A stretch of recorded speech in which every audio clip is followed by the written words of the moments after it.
Boa tarde! Hoje nós vamos falar sobre divisão de despesas para os noivos. Deixa eu ver o tema aqui para eu escrever igual, tá do jeitinho certo. Como noivos devem dividir as despesas. Pronto! Vamos fixar comentário aqui. Oi, Tainá, tudo bem? A Érica chegou aqui também. Boa tarde. Vamos trocar ideia aqui, tá, meninas? Fiquem à vontade para fazer perguntas, contar como que é a divisão das despesas aí com vocês, quais as dúvidas que vocês têm, para que fique uma live mais interativa. Eu adoro quando é aula, porque todo mundo participa, dá seu parecer, tira as dúvidas, e na live às vezes vocês ficam aí com vergonha, caladinhas, mas pode perguntar, porque depois que a gente desliga a live, não fica o nome de vocês mais marcado aqui não, tá? Então fica à vontade aí. Vamos lá.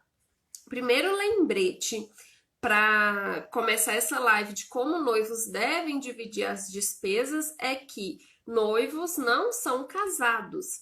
Qual que é a diferença, né, de noivos para casados? A questão é que quando você casa no civil, você está oficializando lá a sua união. Então, perante a lei, vocês definiram um regime de bens para essa vida de casados. Enquanto estão noivos, não. Então, se vocês estão construindo bens, patrimônio agora nessa fase de noivado, vocês não estão assegurados pela lei.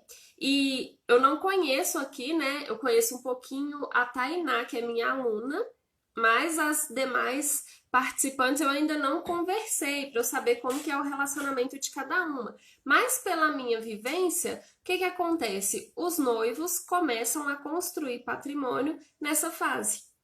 E eu já vi noivos terminarem antes de casar e teve que dividir apartamento financiado, comprou um carro juntos na hora que separa ali antes de casar, já começa a confusão. Então, assim, não é pensando em separar, não vou comprar nada com meu parceiro agora porque vai que eu separo. Não é essa a questão a se pensar. Mas é que vocês vão começar a construir sonhos juntos depois de casados. Por enquanto, cada um que tem as suas finanças e vocês comecem a conversar sobre isso para que não deem um passo maior do que vocês podem e já comecem a se enrolar financeiramente na fase do noivado.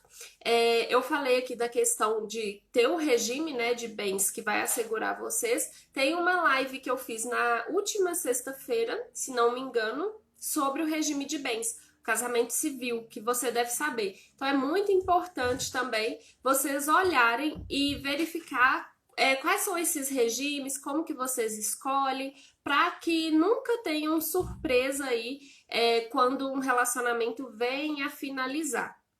Porque todo relacionamento, todo casamento tem um fim, infelizmente, né? Seja aí por uma briga e o casal quer se separar, ou seja pela morte. Então a gente precisa estar assegurado pela lei quando acontece um fim de um relacionamento. Então, casamento é uma coisa muito séria, não é brincadeira, e que a gente precisa estar muito atento às escolhas que nós estamos fazendo o tempo todo. E o que acontece? Eu falei, né? Teve a live lá do regime de bens. Talvez vocês escolham um regime de bens sem conhecer como que vai ser a dinâmica da divisão de despesas com vocês.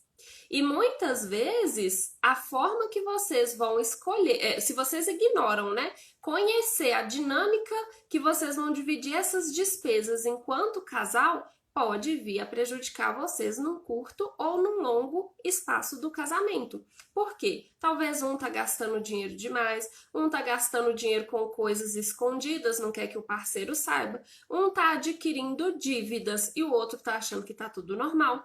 Então, a parceria, ela é muito importante de saber o que se passa nas finanças de um e o que se passa nas finanças do outro, para que vocês não tenham surpresas aí desagradáveis com a forma que o parceiro ou o parceiro tem uma frustração com a forma que você lida com o próprio dinheiro. Deixa eu ver aqui quem tá. Tainá, Érica, Bianca, Laís, Ariane e Cálita. Boa tarde, meninas. Fiquem à vontade aqui para perguntar e tirar dúvidas, tá bom? Então vamos lá. A primeira coisa, por que que as pessoas têm essa dificuldade em dividir despesas? Começa ali, geralmente, quando o casal tem objetivos diferentes. Imagina se é um casal igualzinho, foi criado irmãos, né? Um casal de irmãos ali que faz tudo igual, foi criado com famílias muito parecidas, tem os mesmos objetivos. Então, se são um casal gêmeo ali, um igualzinho o outro do perfil, eles não iam precisar discutir sobre dinheiro, porque eles estão com o objetivo igualzinho. Mas isso aí é um casal hipotético. Todo casal da realidade vai ter interesses diferentes um do outro. E isso tem que existir. Se não existir, significa o quê? Que um está abrindo mão da vida pessoal para viver a vida com o outro. E isso não pode existir. Nós temos sim objetivos diferentes. Nós precisamos o quê? Alinhar as expectativas que a gente quer construir juntos e deixar claro aqueles caminhos que eu quero seguir diferente. Então, o que acontece? Quando cada um tem o seu salário e a gente fica assim, né? Vamos dividir 50% do salário de cada um pra gente? Tá, beleza. Aí um ganha 10 mil, 50% dele é 5 mil. E o outro ganha 2 mil, 50% dele é 1.000. Beleza, cada um contribuiu proporcionalmente. Esse casal vai viver com um padrão de 6 mil reais. Mas de conta pessoal, um vai viver com um padrão de 5 mil e o outro vai viver com um padrão de 1.000 reais. Tá vendo que esse casal vai passar a ter uma discrepância de momentos individuais, de momento de lazer individual, de momento de crescimento individual? E tá tudo certo se isso se encaixar para o casal. Às vezes o homem vai ganhar lá 1.000 reais e a mulher vai ter 5 mil reais para ela nessa divisão. Ela vai deixar claro para ele, olha, eu tô pagando um curso aqui, eu tenho que pagar o salão, não sei o que, não sei o que. Acaba que sobra para mim 500 reais e para ele tá sobrando os 1.000, tudo bem. Se o casal tá acordado da forma da divisão, beleza. Mas nem sempre divisões proporcionais vão fazer o casal viver no mesmo padrão de vida. Percebe que às vezes um casal que um ganha 30 mil reais por mês e o outro ganha 2 mil reais, tá uma discrepância de salário muito grande. Como é que esse casal, um vai viver no padrão de vida de 30 mil e o outro com padrão de vida de 2 mil? Eles precisam alinhar essa expectativa. Senão, um vai ter que dormir num quartinho alugado dentro da casa do casal, enquanto que o outro é dono de todos os bens. Muito cuidado, tá, gente? Quando vai resolver essa questão de salários diferentes. Não é tão trivial fazer essa divisão de despesas, mas é essencial que vocês entendam que existe essa diferença de salários e que vocês dois precisam ser atendidos.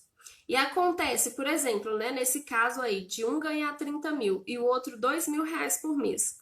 O que ganha 30 mil pode se achar dono de tudo aquilo que está construindo. E o que ganha 2 tá sempre ali na aba, dependendo do parceiro ou da parceira, né? Dependendo de quem ganha mais. E aí chega o momento de ter filhos. Vamos supor que é o homem que ganha 30 mil reais. Aí a mulher tem filhos e ela fala assim: não compensa eu pegar 1.000 reais e pagar de babá, ou meu marido pagar 1.000 reais de babá, é melhor ele me dar 1.000 reais para eu cuidar das despesas, para eu cuidar do filho, cuidar da casa e pronto. Aí a mulher vai abrir mão do próprio crescimento dela profissional, de aumentar a renda, de ter uma independência e ser dependente do parceiro pro resto da vida. E tá certo ou errado depender do marido? é de cada um. Tem mulher que vai querer sim depender do parceiro, mas essa dependência ela tem que ficar muito clara de que eu tenho despesas pessoais, eu tenho sonhos pessoais para resolver e se a gente acordou que eu não vou trabalhar mais, eu preciso receber uma pensão sua. E se esse casal, com essa discrepância toda de salários, casar em separação total de bens, a pessoa que parou de trabalhar vai sair do casamento com uma mão na frente e outra atrás. O que acontece? Ela, se vier a ponto de ser um relacionamento abusivo, ela não consegue sair do casamento, porque depende financeiramente do parceiro. Então, muito cuidado, tá, gente? Com todas as decisões que a gente vai tomar no casamento. Nessa fase do noivado, são pouquíssimos os casos que eu pego de noivos que não se dão bem. São noivos que estão com o amor à flor da pele, que vai dar tudo certo, que não tem problema, eu ganhar mais e não sei o quê, mas ao longo do tempo, essas diferenças que não foram bem conversadas na fase do namoro começam a afetar a vida do casal. E são assim, gente, muitos casos que eu vejo de separação que um abriu mão de seu desejo pessoal para estar no relacionamento. Mais recentemente, né, a gente está acompanhando aí, não sei se... Eu acho que, querendo ou não, todo mundo já viu um pouco, né, sobre o caso da Mayra Card e do Arthur Aguiar, o esposo dela. Ele parece que estava desempregado na época que casou com ela, ele passou a assumir a responsabilidade junto com ela da empresa e agora que estão separando, ele está querendo metade dos lucros dela. E às vezes na hora que vai casar, não tem problema nenhum assumir a responsabilidade do dinheiro, né? Ah, eu trabalho aqui na empresa e tô ganhando, sei lá, quanto que a empresa deles lucravam, mas vamos supor, eu tiro aqui 50 mil reais, tá tudo bem, não afeta em nada. Agora, na hora de separar, que a gente começa a ver onde que estavam as injustiças. Enquanto o amor está prevalecendo ali, o casal não tem esse tipo de preocupação. E o momento da gente resolver divisão de despesas é justamente antes de casar. É antes de começar a ter qualquer sombra de problema financeiro com isso. Vamos ver aqui. Outra questão dessa dificuldade de dividir despesas. Acontece demais um querer festa e o outro não. Um querer comprar o lote para construir e o outro quiser comprar um apartamento financiado. Um quer comprar imóvel para morar e o outro quer alugar. Interesses totalmente distintos. Então, se um puxa a cordinha para um lado e o outro pelo oposto, essa corda tende a arrebentar. Se o casal não para, vamos ver aqui o que a gente vai fazer então para alinhar esses desejos que estão totalmente distintos, para que a partir do que a gente quer construir juntos, a gente passe a administrar o nosso dinheiro de forma a atender aquela necessidade que a gente tem. Muitas vezes, o casal chega e quer assim, vamos ver quanto cada um ganha, mas não vê o que eles querem construir juntos. Então, se o casal quer construir uma festa de casamento juntos, é preciso primeiro conhecer os desejos. A gente quer casar, a gente quer morar junto, quer comprar uma casa ou alugar, não sei o quê. Todos os desejos que vocês querem e a partir disso conhecer como que vocês vão dividir as despesas e identificar se tem discrepâncias aí nessas vontades individuais para que vocês comecem a alinhar essas expectativas, começar a ceder, uma hora você cede, outra hora o parceiro cede, outra hora, para não ficar 100% para um e 0 para outro, vocês entram num acordo que fica ali 50% bom para cada um. Então, antes de mexer com o dinheiro, a gente mexe com os objetivos e os sonhos que aquele casal tem. O que mais aqui? Outra coisa, vai dificultar demais a divisão de despesas. Os sabotadores que cada pessoa tem. Muitas vezes as noivas não dão valor ao cuidado com as finanças, por quê? Ah, eu sei administrar muito bem meu dinheiro, eu ganho bem, eu ganho pouco e sobra meu dinheiro. Meu parceiro também nunca teve problema de dívidas e fica na superficialidade da questão financeira. E o dinheiro, por si só, ele não tem atitude nenhuma. Posso pegar aqui, tá aqui na minha frente a Ju. Posso pegar aqui 10 milhões e colocar na frente da Ju. O dinheiro não vai fazer nada. Agora, na hora que o dinheiro passar para as mãos dela, ele vai tomar certas atitudes, né? Porque é a Ju que está coordenando aquele dinheiro. E assim, a gente tem sabotadores na nossa mente que eles controlam a forma que a gente utiliza o dinheiro. Por isso que muitas vezes eu vejo noiva falando que não vai casar com festa porque vai gastar muito dinheiro. E ela tem lá 100 mil reais guardado, mas ela não quer tirar nem 5 mil para fazer uma festa de casamento. Enquanto que outra que ganha R$ 1.000 quer fazer uma festa de 50 mil reais. A diferença tá o quê? Tem alguma coisa aqui na mente que tá fazendo essa pessoa dar um passo que ela pode ou não pode dar. Tem alguma coisa ali na cabeça dela que ela quer realizar um sonho, mas tem medo de gastar dinheiro. Isso aí chama-se sabotador. Sabotador atua na vida de todo mundo. Só que muitas vezes a gente desconhece o que passa na própria mente. Aí vai casar, tem um sabotador atuando na mente do parceiro também. E aí aquela questão superficial antes de casar, sem conhecer como que cada um lida com o dinheiro, começa a descobrir que o fulano tem um comportamento diferente que o seu para cuidar do dinheiro. E ele observa que você também tem um comportamento diferente. E aí vocês começam a ter pequenos conflitos, não só pelo dinheiro em si, mas pela forma que cada um usa para administrar e cuidar desse recurso. Então, cuidar de finanças individualmente já é uma barreira a ser quebrada. Em casal, digamos que são duas barreiras, são duas pessoas dispostas a se conhecerem para encontrar uma nova forma de cuidar do dinheiro em conjunto. A Regi falou, e como chamar o parceiro para essa conversa? Existe um melhor momento para uma conversa sobre divisão de despesas? Então, Regi, a primeira coisa é começar a mostrar que você... Porque assim, né? Ah, não, eu não vou conversar, eu abro o curso algumas vezes no ano, né? Ah, eu não vou comprar a mentoria da Eugênia porque meu noivo não quer vir.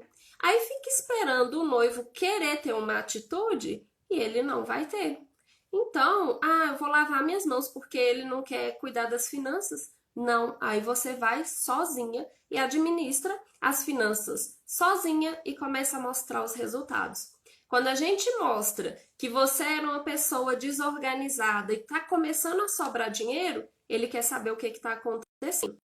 Eu coloquei um print hoje de uma aluna que me mandou uma mensagem falando assim, olha, Eugênia, meu parceiro me pediu para eu ajudar ele a organizar as finanças. Por quê? Ele não dava credibilidade para ela organizar, não dava credibilidade, né? Abertura para ela ensinar sobre finanças. Ela guardava um dinheirinho todo mês, normalmente, ele achava normal.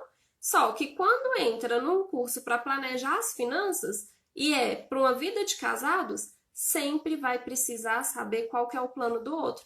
Chega um momento que você vai perguntar. E isso torna-se natural para você, ainda mais com várias técnicas que eu passo, né? Como é que faz um diálogo com o parceiro? Se ele não estiver aceitando a conversa, dá uma recuada, que vai chegar um momento que ele vai dar abertura. Porque quando tem um plano que envolve dinheiro, uma hora esse casal tem que sentar junto e conversar.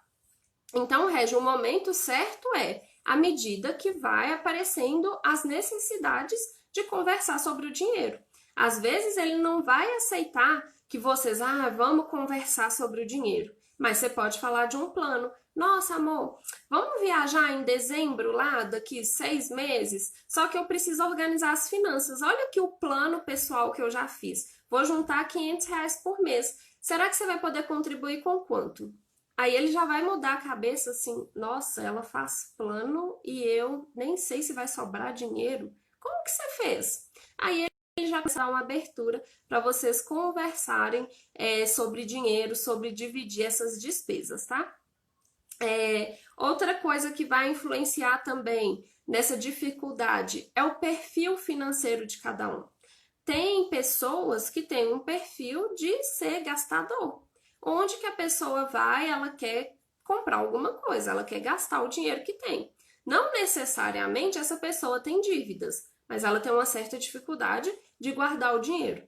Enquanto que outro tem um perfil totalmente poupador. Tudo que ele recebe, ele pega e guarda. Então ele tem uma dificuldade imensa de começar a realizar sonhos. Por quê? Nossa, eu vou mexer no dinheiro que eu guardei. Enquanto para o gastador, o que ele mais quer na vida é gastar dinheiro. Ele quer realizar sonhos. E o outro tá lá, paradão, só querendo guardar dinheiro. E o que o casal precisa fazer é encontrar um equilíbrio para que os dois consigam prosperar juntos. Senão, um só guarda e o outro só gasta. E eu já tive um caso de uma cliente que ela foi casada pela segunda vez e a primeira coisa que ela falou comigo no nosso primeiro encontro foi: nossa, eu casei com um marido que era pão duro de tudo, que ele não tinha coragem de gastar dinheiro com nada. Era terrível e eu resolvi separar dele. Aí casei com uma pessoa totalmente descontrolada e gastadora. Por quê? Ela tomou tanta aversão à postura financeira do primeiro marido que ela inconscientemente procurou uma pessoa que, esse aqui vai ser totalmente o oposto do outro. E não o equilíbrio entre um gastar e um poupar. E ela entrou nessa onda do outro gastador e entrou em dívidas. Essa sequência de erros que vão acontecendo quando a gente não se conhece para cuidar e administrar bem das finanças. Então é muito importante ter esse cuidado aí que vocês vão se casar e cada um tem um perfil financeiro. Esse perfil pode ser, por exemplo, de alguém desligado, totalmente, não sei quanto que eu ganho, não sei quanto que eu recebo, não sei se vai dar para guardar esse mês. E aí um vai passar a administrar o dinheiro sozinho. E o que é desligado vai falar assim: eu prefiro que ele administre o dinheiro mesmo, eu não gosto dessas coisas. Aí passa o tempo, essa pessoa que é desligada vê que tem alguém tomando conta da própria vida. Por quê? Ela não assumiu a responsabilidade de cuidar do dinheiro dela. E quando ela vê que não estava realizando sonhos pessoais, nossa, eu perdi tempo com fulano. Nossa, eu vivi em função de fulano. E quando a gente escuta a pessoa nessa postura, né? Eu vivi em função de fulano, dá até dó, né? Mas o que? Ela não assumiu uma responsabilidade que era dela. Então são coisas muito mais quando a gente fala dividir as despesas, talvez vem cá e espera uma resposta pronta. Pega 60% do salário de cada um e investe dentro de casa. Só que tem muito mais coisas por trás da forma que cada um administra o dinheiro, que cada um cuida do próprio recurso financeiro, que vai influenciar totalmente aquele simples plano matemático. Vocês podem falar, aqui cada um ganha 5 mil reais. Pronto, temos 10 mil por mês, vamos viver com 6 mil, cada um fica com 3. Pronto, plano fechado para entrar uma vida de casados. Aí começa a conhecer um ao outro, cada um tem um perfil, um sabotador, um histórico familiar. Cada pessoa, na sua infância, aprendeu a lidar com o dinheiro de uma forma e não tem a percepção que está levando isso para dentro da nova família que está construindo e, às vezes, conflito entre uma postura familiar de um e a postura familiar de outro. Então, são questões muito mais profundas que simplesmente eu chegar e falar, divide proporcionalmente o salário de um e de outro. Mas a gente vai encontrando aqui formas de vocês começarem a dividir as despesas em conjunto. A primeira delas é o autoconhecimento. É realmente dar uma atenção para a forma que você cuida do próprio dinheiro. E muitas vezes a gente não tem recursos para, como é que eu vou começar a cuidar do meu dinheiro? Pode ler um livro de finanças, pode fazer um treinamento comigo, que é toda uma questão orientada para você aprender como que você lida com o seu dinheiro hoje e começar a criar estratégias para cuidar do seu dinheiro a fim de que você realize outros sonhos ao longo da sua vida e não fique ali simplesmente estagnada no que você sempre foi e repetindo sempre a mesma forma de utilizar o seu dinheiro. Então, são atividades que eu faço que são guiadas para você ir para um próximo nível com as suas finanças. E para a gente ir para um próximo nível nas finanças pessoais é se conhecendo e dando uma abertura para você ter esse crescimento. Então, olha só, quando a gente se autoconhece também, a gente passa a estabelecer prioridades na nossa vida. Muitas vezes as noivas se veem com tantos objetivos para fazer ao mesmo tempo que ela não prioriza. Agora eu vou me preocupar com a festa de casamento. Daqui 2 anos, 3 anos, que eu vou me preocupar com a compra do apartamento. Beleza, coloquei uma prioridade e uma ordem das coisas que eu vou fazer. Aí ela começa a atropelar vontades que ela tem com vontades do noivo e às vezes está atropelando objetivos pessoais que precisavam ser realizados antes do casamento e ele também precisava desenvolver alguns objetivos pessoais antes do casamento. E esse casal começa a misturar a forma de cada um cuidar do dinheiro em conjunto, sendo que primeiro era um pequeno ajuste de finanças individuais. Não são poucos os casos de casais que eu pego que estão cheios de planos e a primeira fase eles não fizeram, que foi saber como estavam as finanças pessoais de cada um e se os planos que eles estavam realizando conseguiriam ser arcados pelo dinheiro que cada um ganha. Então, às vezes, não adianta começar a dar um passo grande sem ter feito o basicão, que é sobrar dinheiro, gastar menos do que você recebe. Então, se isso aí não está feito, vai ser muito mais difícil fazer festa, comprar casa, realizar qualquer outro sonho e até mesmo administrar as finanças em casal.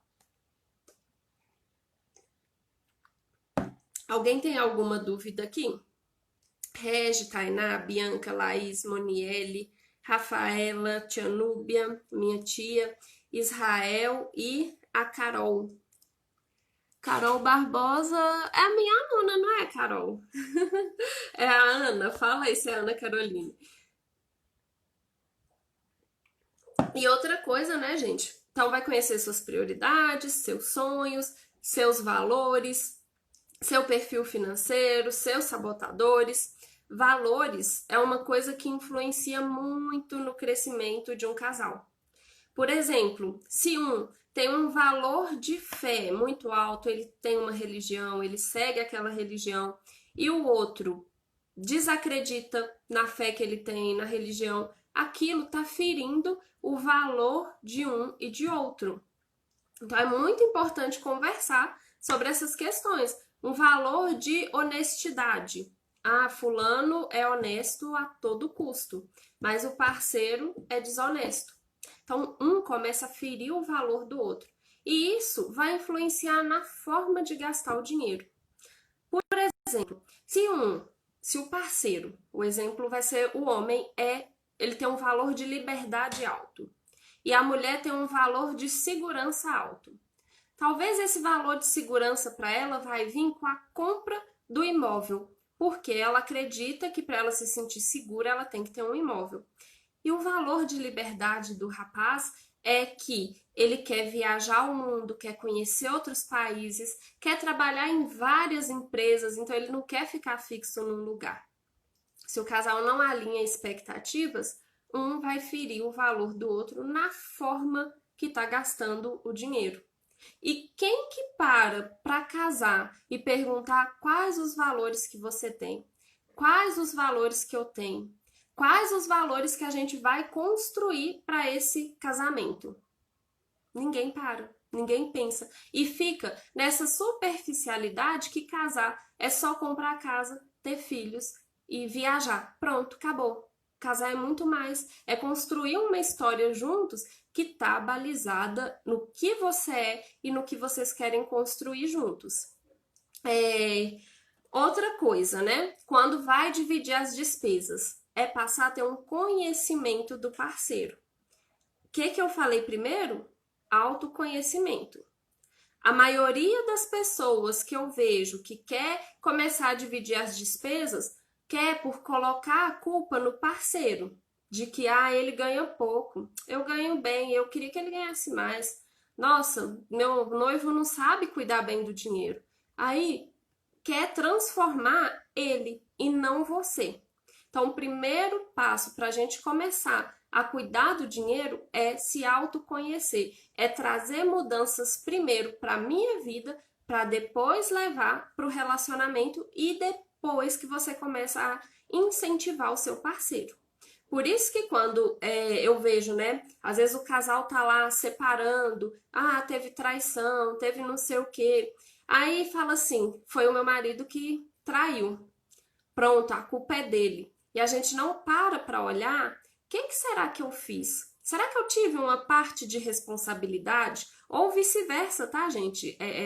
A mulher que traiu o homem, e aí quando a gente coloca a culpa no outro, a gente não se dá o momento de melhorar, de enxergar o que eu posso ter feito que magoou o parceiro e tal. Será que para eu entrar num novo relacionamento, né, teve a traição lá, eu decidi que eu quero separar mesmo.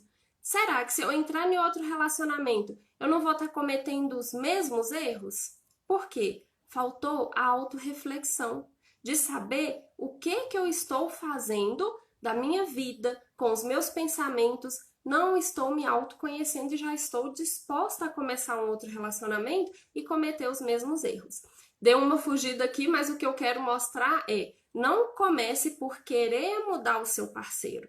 Comece a observar você e fazer mudanças em você para que depois ele note, ele vai notar que você está cuidando das finanças, que você quer fazer planos de crescimento para vocês dois. Então ele vai fazer parte disso. Mas se primeiro, antes de dar o primeiro passo, já começa a colocar a responsabilidade nele, é pegar o plano e jogar por água abaixo, tá bom? Então sempre lembro isso. A gente tem um poder de responsabilidade muito grande por 90% das coisas que acontecem na nossa vida. Então, antes de culpar, começa a se observar um pouco mais. O que acontece é que a gente não tem muitos parâmetros para se autoconhecer e não investe nisso, né? E aí a gente tenta por intuição. Deixa eu ver, o Eugênio falou que eu tenho que me autoconhecer, deixa eu reparar. Como é que faz isso? Ninguém sabe. Então a gente tem que dar essa abertura mesmo para se autoconhecer e ver com quem sabe, ler livros, ver dicas aí que tá lotado de dicas, né? Outra questão. Então o casal passou por aquela primeira fase antes de começar a pensar na divisão de despesas. Conhecer a si e conhecer o outro. Depois eles vão ter que fazer um diagnóstico financeiro. E esse diagnóstico financeiro é o quê? Olhar para eu e Eugênio, olhar as minhas finanças pessoais primeiro e saber o tanto que sobra do meu dinheiro, se eu preciso economizar com alguma coisa, se eu tenho que aumentar a minha renda. Pronto, fiz um diagnóstico ali das minhas finanças. Depois disso, eu faço um diagnóstico com as finanças do meu parceiro. Quanto que ele ganha? O que ele quer fazer? Tá sobrando dinheiro? A gente precisa economizar ou não precisa? Então, não adianta eu começar, né, a executar os planos, igual eu falei. Vou comprar a casa, vou fazer a festa de casamento em tal data, vou engravidar em tal data, vou fazer não sei o que mais em X data, sem ter feito um diagnóstico das finanças. Por quê? Às vezes aquele tanto de plano não cabe nos 2 salários que vocês têm. Então, a primeira coisa é conhecer o quanto que eu tenho, quanto que eu posso gastar. Eu peguei um caso raro uma vez, assim, foi um dos casos que mais me assustou, da noiva estar com a festa totalmente pronta, assim, pelo que ela falou, né? E vai se casar em dezembro. E falei, como que vocês vão dividir as despesas? Ah, vai dividir em três. Eu, meu noivo e meu pai. Tá, quanto que cada um vai pagar? Não, tá tudo certo, já sabe quanto que vai pagar. Quanto que cada um vai pagar? Ah, não, não sei. Como que vai saber se o noivo e o pai vão dar conta de assumir a parte de cada um? E ela não dava conta de assumir a parte dos três. Então, tá vendo o risco de fazer um compromisso de, vou fazer a festa com meu noivo, ele paga metade e eu pago metade. Será que ele dá conta de pagar a metade que é dele? Você dá conta de pagar a metade que é sua? Então, não tem como ter parâmetros para isso e definir a festa de casamento com parcelas de R$ 1.000 por mês, sendo que cada um não pode dar R$ 500 por mês, tá bom? Mas quando eu faço um diagnóstico e vejo, do meu salário sobra 400 e do meu parceiro sobra 600, beleza, vai dar R$ 1.000 por mês. Ele tá disposto a colocar R$ 600 por mês para a gente fazer festa de casamento? Porque eu tô disposta aos 400. Aí é perguntar e saber se ele está disposto e se pode, tá bom? Então, muito cuidado com essa questão de sempre, né, que eu falo aqui, divisão proporcional, muitas vezes não está atendendo a necessidade individual de cada um. Tem gente que ganha R$ 1.000 por mês e não gasta com nada, junta lá R$ 900 por mês. Enquanto que eu já vi gente que ganha 20 mil e deve o banco, recebe e não fica nada no banco. Então, essas divisões proporcionais precisam entender o que está se passando nessas finanças pessoal de cada um. Vocês têm dúvidas? Comentem aí, tá todo mundo caladinho hoje aqui. Vou ter que passar a perguntar. Então, passamos lá pelo passo. Autoconhecimento, conhecer o parceiro, saber que cada um tem coisinhas ali na nossa mente influenciando a forma de gastar o dinheiro. E o terceiro passo é fazer esse diagnóstico financeiro. O quarto passo aqui é saber mesmo fazer esse fechamento do diagnóstico financeiro, identificando quanto que vocês ganham, quanto que sobra do dinheiro e lembrar lá, no primeiro momento que eu falei, que às vezes a gente começa a executar o plano e não conheceu os sonhos de cada um. Então, fiz o diagnóstico, eu sei que a gente tem aquele sonho para realizar, é começar a administrar o recurso financeiro para conseguir realizar aquele sonho. Vamos lá. E aí o casal, gente, precisa pensar em conjunto. Pensar em conjunto não é viver simplesmente por conta do casal e do casamento.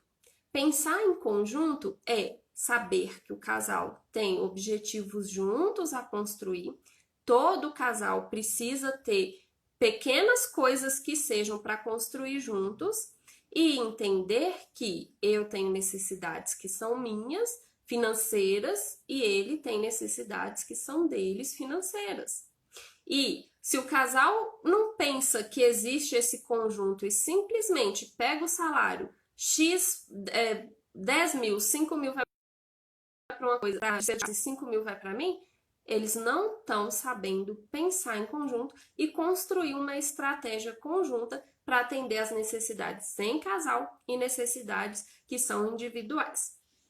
Então, esse casal fez o diagnóstico lá financeiro, viu o que sobra do dinheiro, viu como é que eles vão começar a construir sonhos. Pode chegar que o casal vai olhar assim, nossa, não vamos poder fazer a festa de casamento, como já aconteceu com várias alunas minhas.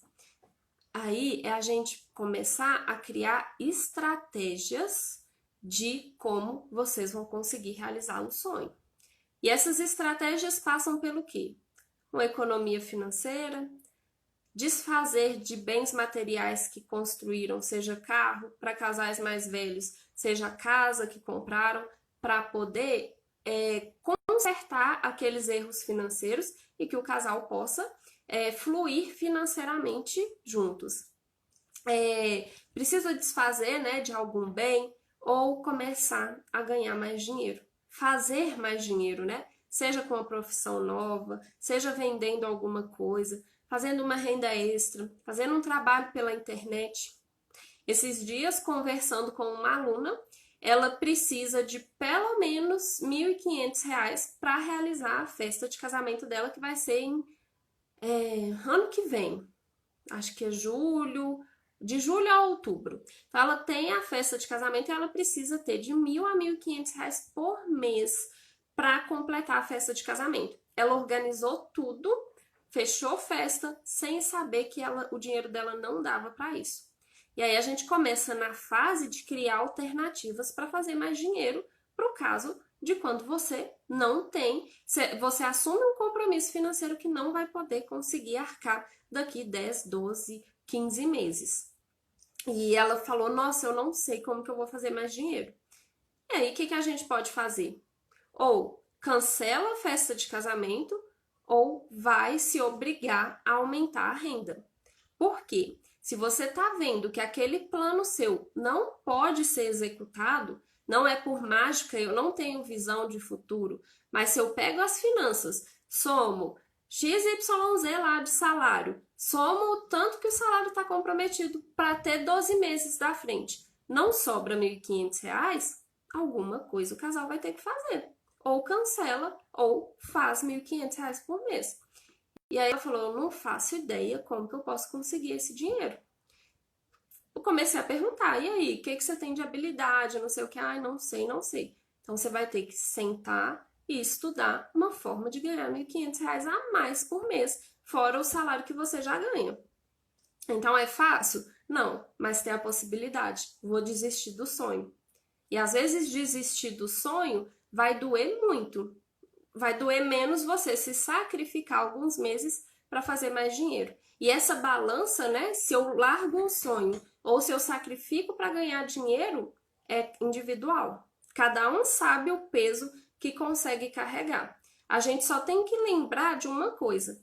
Às vezes eu só vejo o glamour da festa de casamento, só vejo o benefício de fazer uma festa de casamento e esqueço que eu tenho um caminho a percorrer de dor, de sacrifício para realizar aquele sonho. Todo sonho, toda escolha que a gente faz, são várias renúncias que são feitas. Então, qualquer que seja a escolha que vocês vão fazer, seja ter filho, seja comprar casa, seja comprar um carro, outros nãos serão ditos. E isso para todo mundo. Seja para quem é famoso, que, sei lá, trabalha na televisão e ganha milhões e milhões de reais, se ele está dando sim para aquela oportunidade, ele está dizendo não para várias outras coisas, entre elas até mesmo a liberdade de fazer o que quiser sem os outros estarem dando palpite. São preços que a gente paga ao estar realizando um sonho, tá? Então o casal precisa, estou na fase 5 aqui, dessa avaliação da situação financeira. Eles já passaram lá, né? Por saber quais os desejos que são pessoais, os desejos que eles querem construir juntos e estão na fase de saber se o dinheiro que tem dá ou não. Então pensaram, o nosso dinheiro dá para fazer a festa, nosso dinheiro não dá para fazer a festa. Procurar alternativas de ou transformar esse sonho para algo que caiba no orçamento ou fazer mais dinheiro. Outra coisa, quando o casal está preocupado em dividir as despesas, eles precisam se lembrar de reserva financeira. Por quê?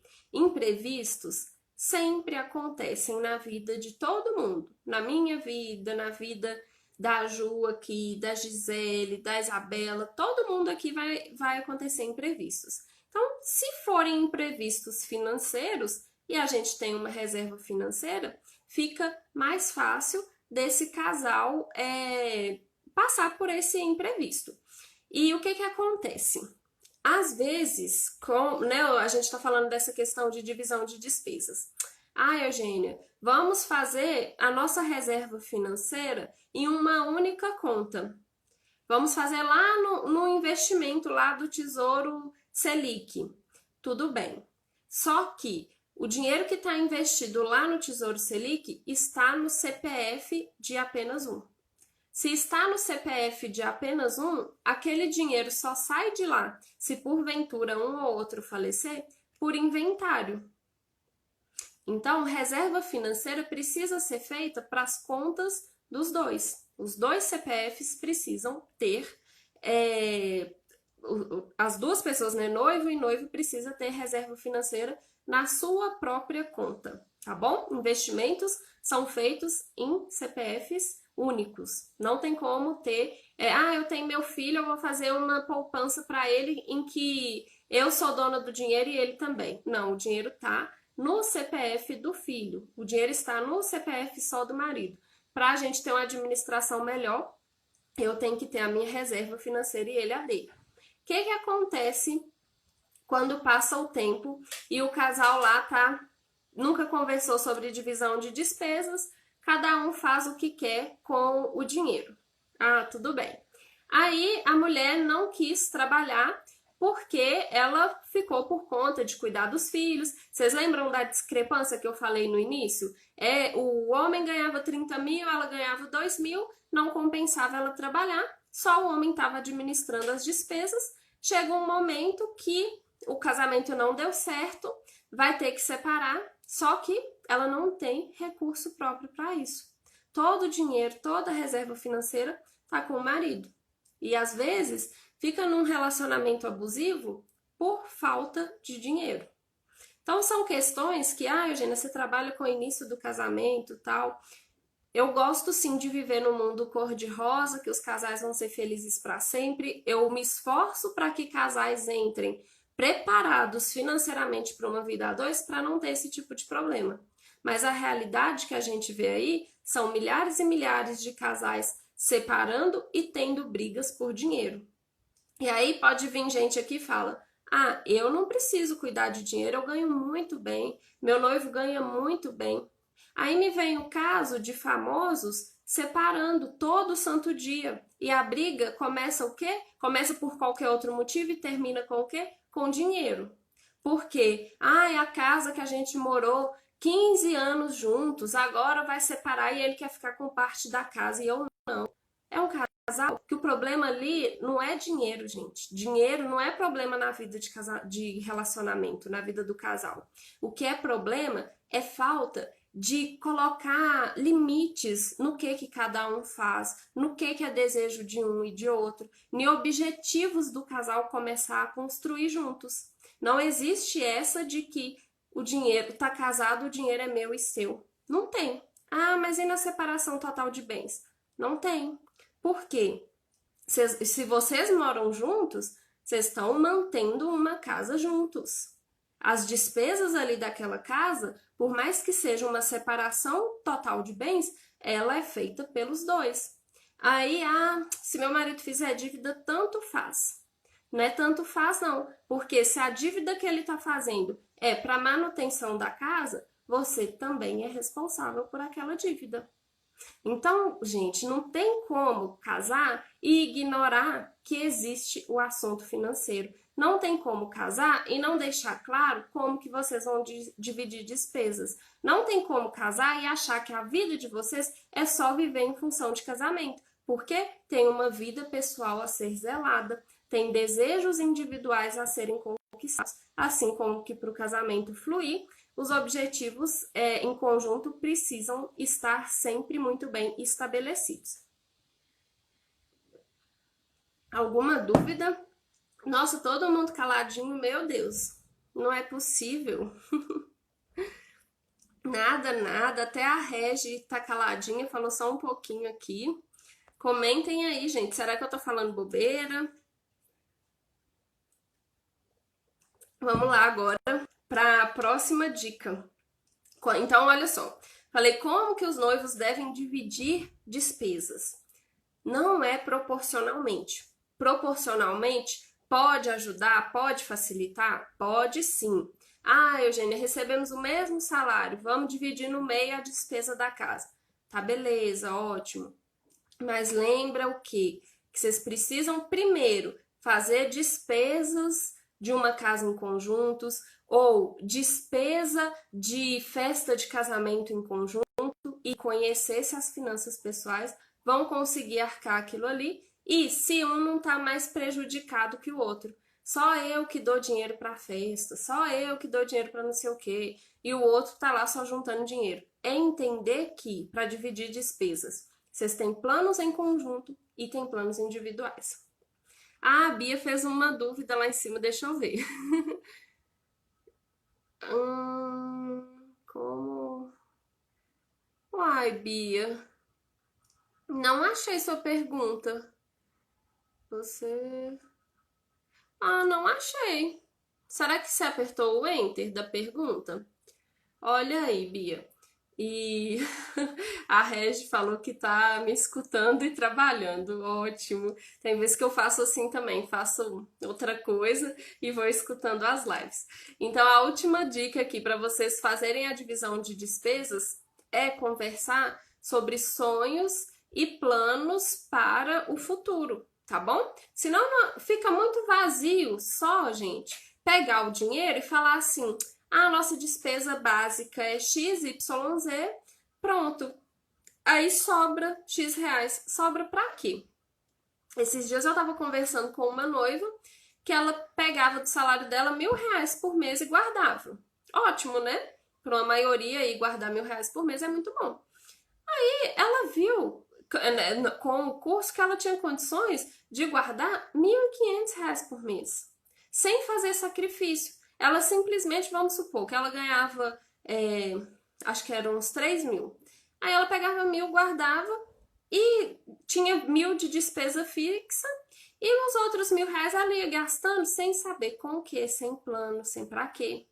E quando a gente tem plano, ela queria fazer festa, quer construir casa, quer não sei o quê, a gente começa a encaixar o nosso orçamento para guardar mais dinheiro para realizar aquele sonho. A Bia perguntou quantos por cento podemos comprometer nossas rendas para não ter problemas financeiros depois de casados.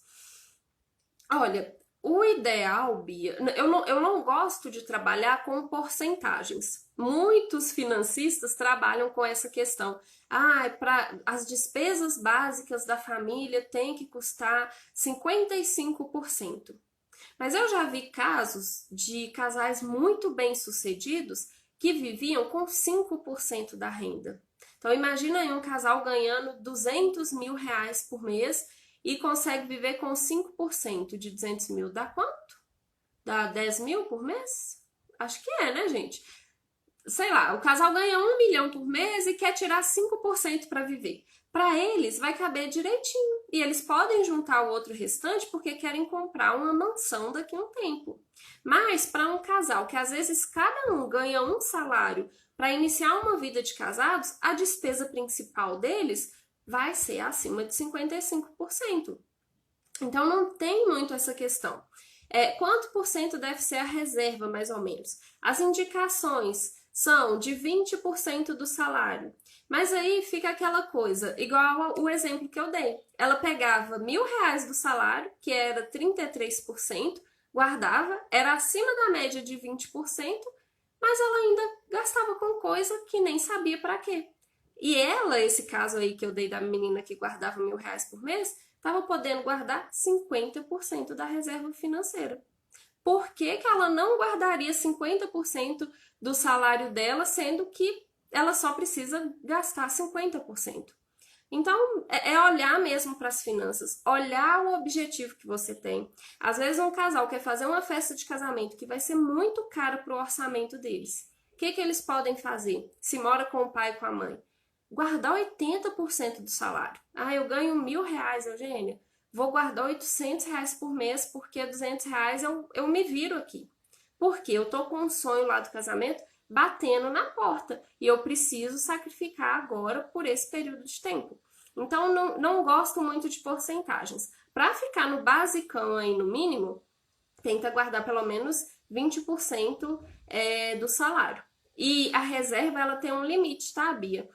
Não dá para sempre ficar guardando dinheiro na poupança. Igual eu já atendi caso de uma noiva que o noivo dela tinha quase R$ 500.000 guardado na poupança.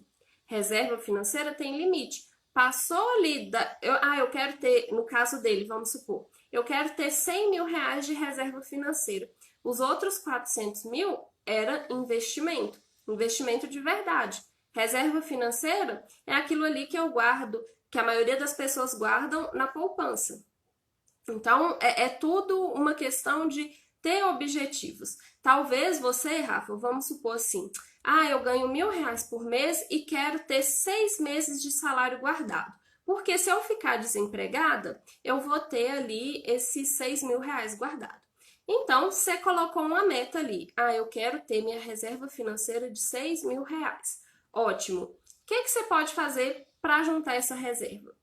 Ou juntar 20% de R$ 1.000 e juntar ali R$ 200 até fazer R$ 6.000, ou vou pegar R$ 500 por mês do meu salário durante 12 meses e fazer aquela reserva de 6 meses de salário. A Rafa falou assim, a reserva seria além das despesas com casamento e moradia. É uma pergunta?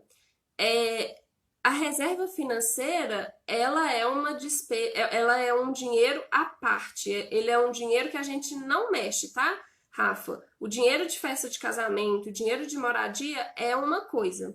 O dinheiro de reserva financeira é para ficar guardadinho e só mexer em caso de imprevisto.